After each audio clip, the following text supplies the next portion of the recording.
Hey, this is Joshua, and I want to talk about one of the core aspects of the work that I do. You could call this type of work shadow work, you could call this awareness work or awakening process, you can call it all types of things. But what I want to call it today is resolving our internal stories. So what does that mean? Our entire consciousness is created of stories. Like in my head, to create this video, I had to say to myself, okay, I'm going to create a new story before filming the video, and then after filming the video. Or if we're going to go to get our haircut, before getting the haircut, during getting the haircut, after getting the haircut. Everything is a beginning, a middle, and an end. Act 1, Act 2, and Act 3. This is what a story is. So our entire world is made up of little stories nested inside of bigger stories. Without stories, we don't understand things. If I'm just walking aimlessly, it's not a problem, but it's hard to describe what I am doing or what I have done.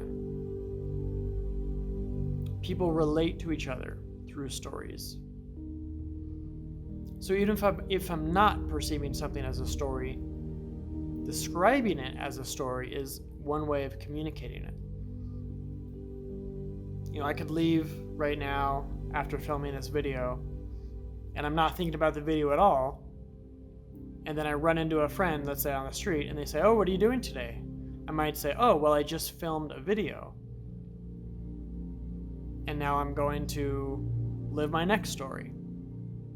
So understanding how what we do can be communicated through stories helps us understand that, what communication is. We're passing on nuggets of story in communication.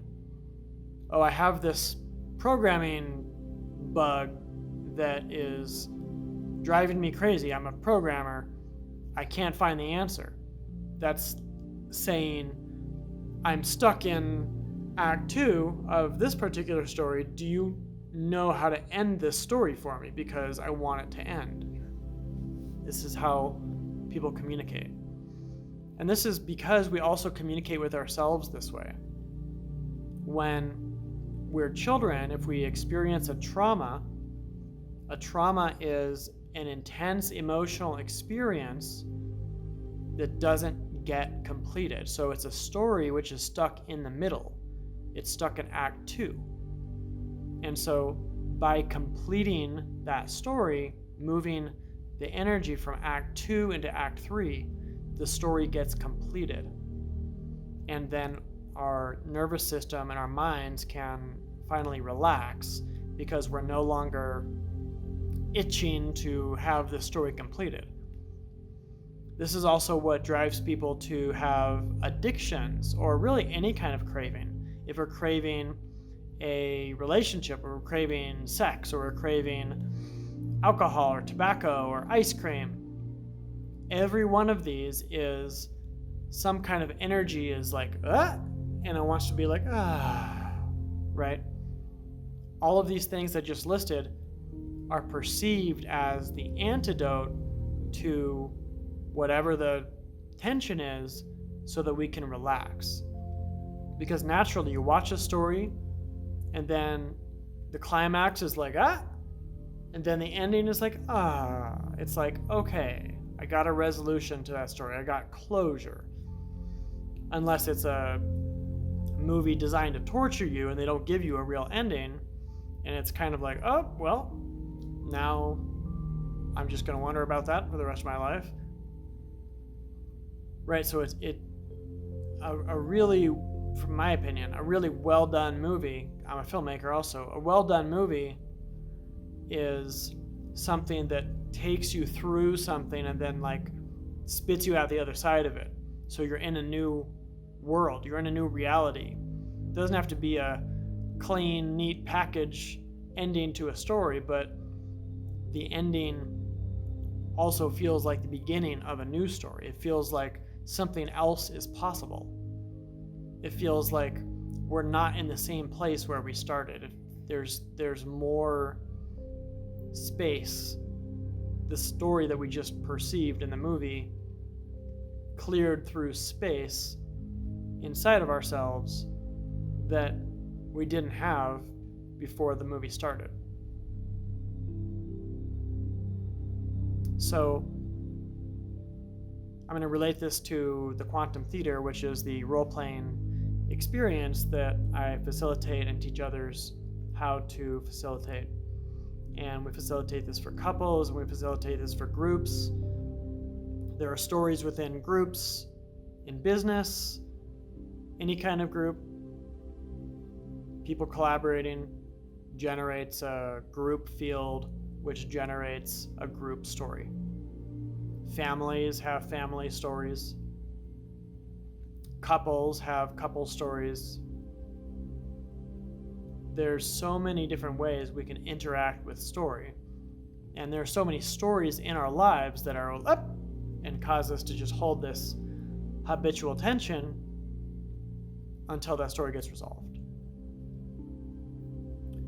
This is huge because any problem we think that we have, or any problem we think that the world has, is a tension which is resting on an unfinished and uncompleted story.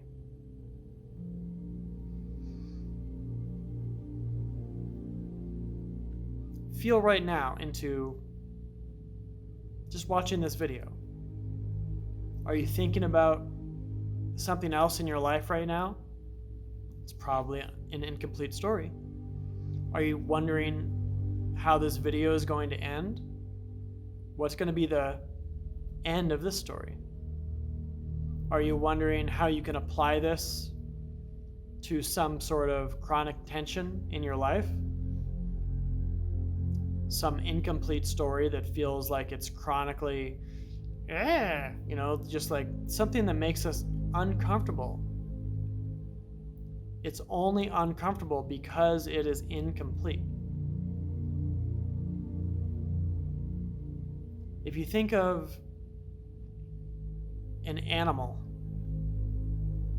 let's say, I'm thinking right now of like a cat chasing something. You have those little, like a little bird or something on a string, and you wave it for a cat.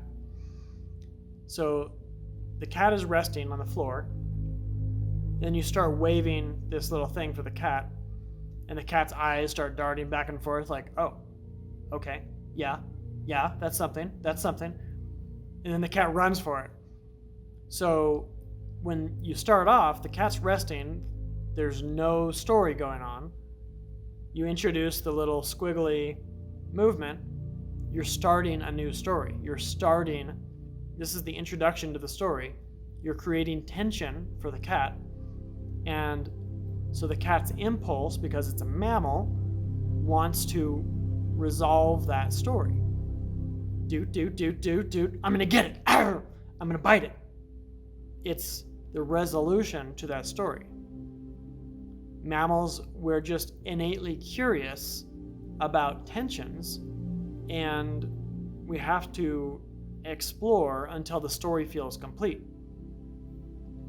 Something inside of us gets agitated or curious or whatever. We have a desire. Exploring that desire is finding the end of that story. A desire that goes unexplored leaves an incomplete story. So, this gets really interesting when, let's say, we have a shadow desire, a desire that we're kind of like, I don't like that desire, or I don't actually want to live that out, but I want to live it out, but I don't want to. Does that make sense? Kind of like, let's say I have a desire to take a pie, banana cream pie, and go just throw it in somebody's face on the street, right? So it's like obviously an immature desire. I just want to create some kind of havoc and destruction. So I don't necessarily want to give in to that desire because that doesn't align with my life or who I want to be. But suppressing the desire also doesn't feel good because that's suppressing, and it's suppressing the end of that story. The resolution doesn't, I don't find the resolution if I just try to make it go away, right? So this is where the role-playing comes in, because you can still allow yourself to be curious about the story, and you can still even allow yourself to act out the story without believing this is real or this is really who I am, right? It's just an impulse of the nervous system. It's not personal, right? So let's say, same example, banana cream pie in the face of a stranger. I can do that right now. Okay. I'm walking down the street. Ooh, look at that nice old lady. She's just smiling and laughing. Poof! Gotcha! Gotcha! Bye! Huh, okay. So now I just explored that without actually doing it. And I can actually feel the difference. And you can maybe feel the difference in that I just explored that impulse, and it doesn't feel like an impulse anymore. It doesn't feel like something I need to do because I just got to live it out without actually living it out. And that is what humans get confused by all the time. A person who's one half of a couple in a relationship might be convinced, okay, I feel like I just need to play the field again. I just need to start dating again because it feels like I have this desire, this incomplete story. Well, what's interesting about that is there is such a taboo against them having that desire, and the taboo itself is causing the story, the desire to get repressed, and so the story can't play out energetically. Even if we don't allow it to play out physically in real life, letting ourselves be curious about it actually moves the story forward. I've had somebody have a similar desire as I described, and what I told them is plan something that you desire, put it on your calendar, and you'll see it shift. Just by placing something on your calendar, okay, I'm going to have this experience that I desire. I'm putting this on my calendar for the 28th of this month. And until then, I'm just going to let it percolate. And just the act of putting it on your calendar and planning to do something moves the story forward, because you haven't actually done it yet, but giving yourself permission to do it makes a big difference. And then you'll see that your relationship with that desire actually changes because it's no longer taboo. It's no longer in the category of unfamiliar.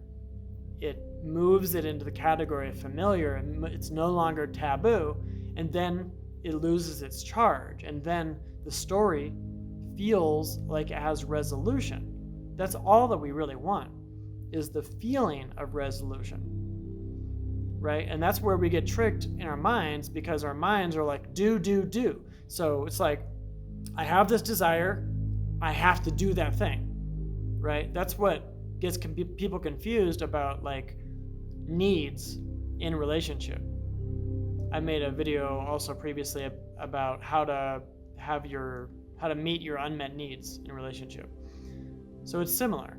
It's basically, if you allow the unmet need to actually be met energetically, then it doesn't have the same charge to it.